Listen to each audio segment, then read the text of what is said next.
And if you'll notice, Jalen Hurts' name is not at 1, 2, 3, 4, 5, 6, 7, nor 8. He's all the way down there at the 9th best quarterback. Again, we're about 2 weeks away from the first preseason game, and Jalen Hurts, after winning a Super Bowl and a Super Bowl MVP, is still finding himself disrespected at 9th, the 9th best quarterback on the list. I can't make sense of it. It's the facility. It's a beautiful morning. Y'all could be watching any show. You're hanging here with us. James Jones, you have an issue with Hurts' 9 ranking. Yeah, looking at that right there, that's awful. Oh. And you can think whatever you want to think about Jalen Hurts, but there should never be a list to where Justin Herbert is in front of Jalen Hurts. I don't really care about what type of talent and all that you're talking about. And then Jayden Daniels is going to be a superstar in this league. I truly believe that. But I cannot put him in front of Jalen Hurts, who's been to 2 Super Bowls. He's had 1 good year.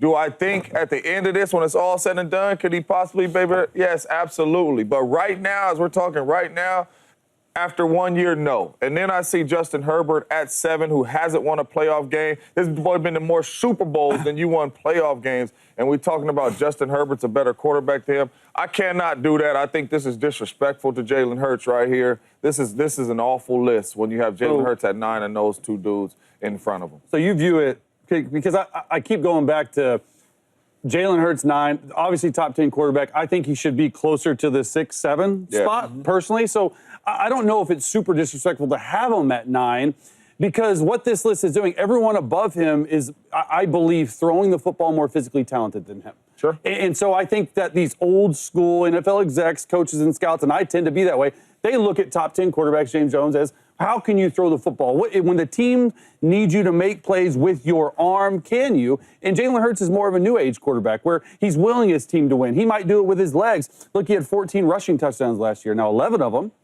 were 1-yard touchdown runs. But he gets into the end zone. He had 32 total touchdowns. Now, these same scouts and executives and coaches are saying, hey, he only threw for 2,900 yards. Yeah. In a whole season. He only threw for 18 touchdowns. Now, only 5 interceptions. So a lot of these people within the league, and you guys know better than I do, right? They feel like they're ranking a quarterback based on maybe old school metrics. Yeah.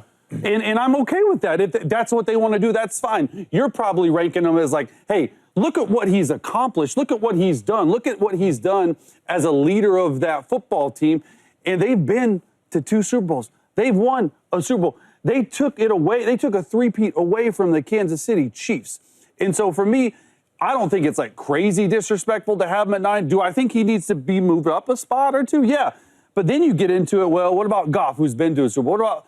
And so I can see that. The crazy thing to me, and I don't want to derail this conversation, is Baker Mayfield's 10. He made it on top. But my only thing, too, though, because if that was true, then... I'm guessing that has to be, but right? I'm just saying, if that was true, he wouldn't even be in the top 10. Because he doesn't throw the ball as good as Aaron Rodgers, as old as Aaron Rodgers is. He don't throw the ball as good as a lot of them dudes. What he does do is win and get to Super Bowls. However it looks, he wins and gets the Super Bowl. And when you got dudes like Justin Herbert in front of him who hasn't won a playoff game, that's crazy to me. You know what I mean? However you want the quarterback to look. If it's based on how well you throw the football, I get that. But the problem is this list isn't a survey of the top 10 throwers of the football at the quarterback. It's the top 10 quarterback. So to me, it's absolutely asinine that Jalen Hurts isn't in the top 5, and I would suggest at minimum, bare minimum, top 6. And for me, it's very simple. Jalen Hurts, he wins at a high clip, and I understand that winning and losing, you might suggest, isn't necessarily a quarterback stat, but yes, the Eagles are a good team. There have been a lot of good teams. The Niners in 23 were a really good team. Brock Purdy and that Niners team couldn't get it done. They lost to the Chiefs in the Super Bowl, year 24. The Baltimore Ravens in 2023 were a really good team. #1 defense in all of football. Lamar Jackson couldn't get it done at home in the AFC Championship game, losing to the Chiefs. So you can't just tell me, well, Jalen Hurts has such a good team. There have been a lot of good teams that fall short and been a lot of good teams where the quarterback isn't Super Bowl MVP. Ask Matthew Stafford and Cooper Kupp how that went when Matthew Stafford finally won. For me, I got Jalen Hurts at 5. And it's simple. And I want to show y'all just a simple reason as to why and metric as to why. Jalen Hurts, regular season All-Pro, he's checked that off. Super Bowl, he's checked that off. Super Bowl MVP, he's checked it off. Disregard Pat, disregard Lamar, disregard Josh Allen. Assume they're all better than Jalen Hurts. Fine, they have something Hurts doesn't have, a regular season MVP. But Jayden Daniels, you ain't got no All-Pros. You ain't got no Super Bowl appearances. You definitely ain't got no Super Bowl MVPs. Justin Herbert, just stop. You have nothing that Jalen Hurts has except a 6'5" stature. Jared Goff, at least you've been to a Super Bowl, but you ain't got no All-Pros. You have no Super Bowl win nor Super Bowl MVP. And Joe Burrow, you don't got an All-Pro, a regular season MVP, a Super Bowl win or a Super Bowl MVP. So how can you list any of these quarterbacks ahead of Jalen Hurts? If you're just talking about who throws the ball best from the pocket, different conversation, a conversation I can concede to. But if you're talking about who's the best quarterback, Jalen Hurts is better than all of those quarterbacks. If you want to suggest Joe Burrow, I will listen to that conversation, obviously.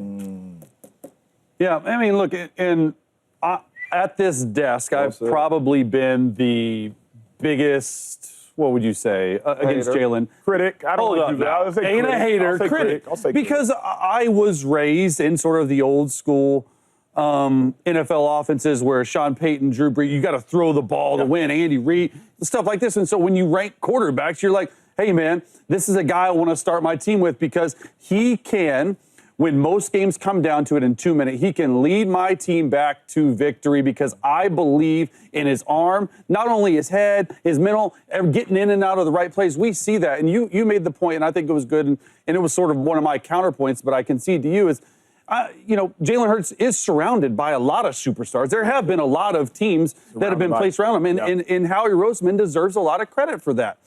But for me, I keep going back to the Eagles' average margin of victory. Okay, they're blowing people out. After they started 2-2, their average margin of victory over their final 16 victories, 15.1 points per game. Jalen Hurts never needed to throw the football, and I think you saw a clear and concise plan from old offensive coordinator Kellen Moore after they started 2-2. I don't have the stats up here. I don't have this graphic because it's my first day back. I don't have all that stuff, right? I'm just going to talk to you at home. They averaged like 40 passing attempts a game in the first 4 games, and they were 2-2. Clear and concise plan. Let's go to running the football with Saquon Barkley, running the football with Jalen Hurts, running more RPO stuff. They averaged, I think, over their final 16 victories, like 23 to 24 pass attempts a game. So I can't say, hey, he should be higher than that when you're only affecting the game 24 to 25 times with your arm. Yeah. Fair. And I said hater because I've been a hater up here with you. I have. Critic is better. When we watch Jalen Hurts, critic, hater, it's all the same to me. When we watch Jalen Hurts, that's what jumped off on the screen. You're not really winning the games for your team. But a Super Bowl and a Super Bowl MVP you have changed all that. Yeah. You can't keep bumping people in front of him now, and this man has beat the baddest man in the world in Patty, outplayed him, and won the Super Bowl. So that changed everything for me. So now these Herberts and Jayden Daniels after 1 year, and like you say, you can even talk about the Joe Burrows. You can't just throw them in front of him now after what he's done. You just can't talk about James Jones. LeBron James saying, I ain't got nothing to talk about. Should this be Bron's last year with the Lakers? Nothing, Bron. You ain't got nothing to say. Yes, it should be his last year. Oh. I mean, Bron, what, he going to play 2 more, I would say? You know what I mean? So if I'm the Lakers, I'm building around Luka. I traded for Luka to bring Luka over here so Luka could be our franchise player. I am building around Luka. This should be LeBron James' last year as a Laker, and if he wants to go somewhere else and to try to chase another championship, do that. But as for the Lakers, I think this should be LeBron's last year. They picked up his option. I think he should go out there and play. He's going to get 1 more year with his son, Bronny, and this should be his last year as a Laker, and you build around Luka. Because this Lakers team right now, to be honest with you, I don't know how far they're going to go, but I don't think it's going to be a championship. And I think this should be LeBron's last year there, and you start building around Luka right now. I think it has to be LeBron's last year in L.A. if the Lakers want to win anything of significance. You can't win a championship right now, or at least it would be very hard to win with Luka and LeBron on the court at the same time. Because neither of them at this point are defensive juggernauts. LeBron's not a defensive juggernaut because of his age, and he's only going to get older. And Luka's not a defensive juggernaut just because he hasn't been. So if you're looking at the construction of NBA champions the last several years, if you look at the backcourt, you got dudes that can play defense. Yep.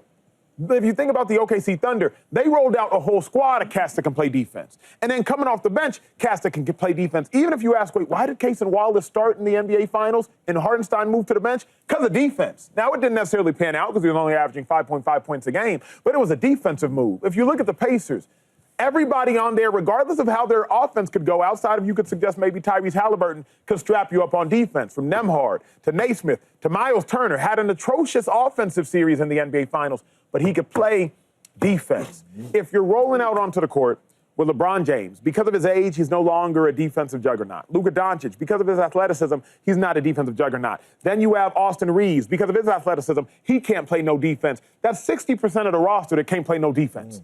It's just an imbalanced roster. So this has to be LeBron's last year if the Lakers actually want to win some games. You want to sell tickets, keep LeBron there as long as possible, but I don't see the coexistence of LeBron and Luka and championship. Yeah. One of them, the other, but not both in a championship. I agree with you. And I'm not going to go as far as saying maybe this should be LeBron's last year in general. No. Because if you do go separate, because you say maybe 2 years to play, if you go somewhere else, where's he going to go? How's that 1 year dynamic? What kind of team, right?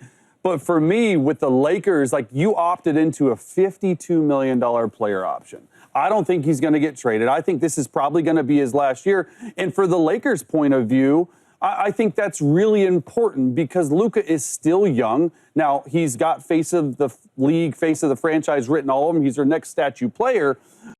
But they're clearly moving on with him. You want Luka around LeBron for as long as you possibly can have them because you want to teach him how to prepare, what to eat, how to take care of your body. It's almost like it's the passing of the torch of the superstars. Now, they were on the court together this year quite a bit. Now, I do think this roster can make a run one more time at it. When you have Luka and you have LeBron, which LeBron, as a 40-year-old, he played in 70 out of 82 games. It's not like he's some old relic, right? He was 13th in points per game. He averaged 24 points, and he's 6th in assists per game.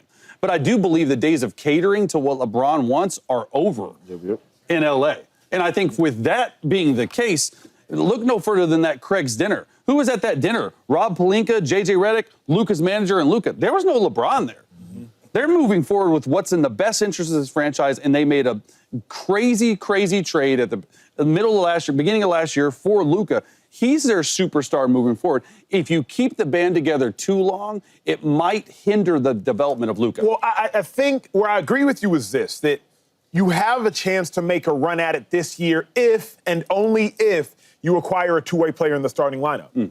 But so long as LeBron is there, he's no longer a two-way player in the starting lineup. Luka Doncic, he's not a two-way player. Austin Reeves, he proved in the playoffs, he's not a two-way player. Rui Hachimura is supposed to kind of, to some degree, be a two-way player, but it's not like he's dominant on either end of the floor. He's not a lockdown defender, not that those necessarily exist anymore in the NBA outside of the Lou Dorts of the world, but he's not a lockdown defender, and he's not a prolific scorer. Then DeAndre Ayton, he's not a two-way player. So then the question becomes, who do you replace? Do you replace Reeves, but they love him because of how young he is and his promise? Do you replace LeBron James? Well, that's the conversation we're all sitting here having now. Do you replace Rui? That was, I believe, what they were trying to do in trying to acquire Wiggins. If they didn't and don't acquire Andrew Wiggins, I don't think they're making a run because they lack a two-way player. And who in the world, viewers at home, who's going to guard Ant-Man? Who's going to guard Kevin Durant? Who's going to guard Ja Morant? Who's going to guard SGA? Who's going to guard J-Dub? Now that J-Dub has proven he can score 40 points in the finals. Say you make it to the NBA Finals. Who's going to guard Brunson? Who's going to guard Jaylen Brown? Who's going to guard the dominant offensive players that every team has? The Lakers do not have one player that you can throw at the dominant offensive players. They have to acquire somebody, but if you have LeBron and Luka, that limits the pieces you can use to acquire that somebody. Yeah, and I think it's very clear, though, this is Luka's team. I think it's very clear that's what the Lakers are saying. When they made the trade, Brown coming out saying, I ain't got nothing to say, because he probably ain't in on these meetings, Chase. It's true. And he was in on a lot of these meetings. But not only that, you cannot win a championship with what the Lakers have right now. So you're going to have to either move Bron or this Bron last year to bring in more players to surround Luka. That's the only way you're going to make a run. And you traded for him knowing that. You traded for him knowing, man, LeBron is older. He is not going to be able to really carry a team no more. We need to get a guy in here that can, and that is Luka. build around Luka. This is LeBron James' last year. We should all enjoy Bron playing basketball for however long he's going to play, but this should be his last year as a Laker. Incredibly well said.